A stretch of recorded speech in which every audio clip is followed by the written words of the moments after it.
எல்லாருக்கும் கஷ்டம் வராமல் இல்லை. நம்ம எல்லாருமே உடல் ரீதியாகவும் பொருளாதார ரீதியாகவும் மன ரீதியாகவும் பாதிக்கப்பட்டவங்க தான்.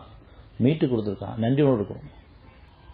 தூக்கம் இல்லாமல் கஷ்டப்பட்டிருக்கோம், சாப்பிட முடியாமல் கஷ்டப்பட்டிருக்கோம், சாப்பிட்டது செமிச்சு வெளியாகவும் கஷ்டப்பட்டிருக்கோம், உடலெல்லாம் அரிப்பு வந்து கஷ்டப்பட்டிருக்கோம், கட்டிகளும் பொண்ணுகளும் வந்து கஷ்டப்பட்டிருக்கோம், உட்கார முடியாமல் நிற்க முடியாமல் நடக்க முடியாமல் எல்லாரும் கஷ்டப்பட்டவங்க தான். அல்லது எல்லாமே இருந்து மன அமைதி இல்லாமல் அலட்சியத்தில் கஷ்டப்பட்டிருக்கோம். நன்றியோட இருக்கும். இப்போ எல்லாம் மீட்டு கொடுத்துருக்கான். இனியும் அந்த சூழ்நிலை நமக்கு வந்துடக்கூடாதுங்கிற உள்ளட்சத்தோடு நன்றியோடு இருக்கிறோமா? நன்றி ரொம்ப சொற்பமாக நன்றி சொல்லிருக்கேன். அது எந்த நேரத்தில் சொன்னா கஷ்டகாலங்களை மட்டும் இறைவன் கூப்பிடுங்க, அதான் நன்றி ஏற்றுக்கிறாங்களோ.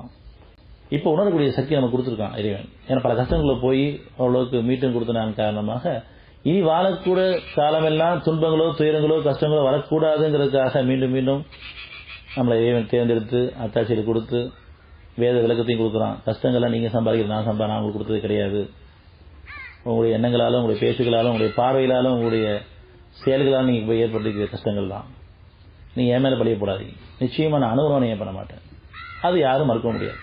இறைவன் நம்ம நன்மை பண்ணுவானா தீமை பண்ணுவாங்க கிடையாது, நன்மை தான் பண்ணுவான். அப்ப தீமையில் எங்கிருந்து வந்தது? தீங்கு நான் சம்பாதிச்சது.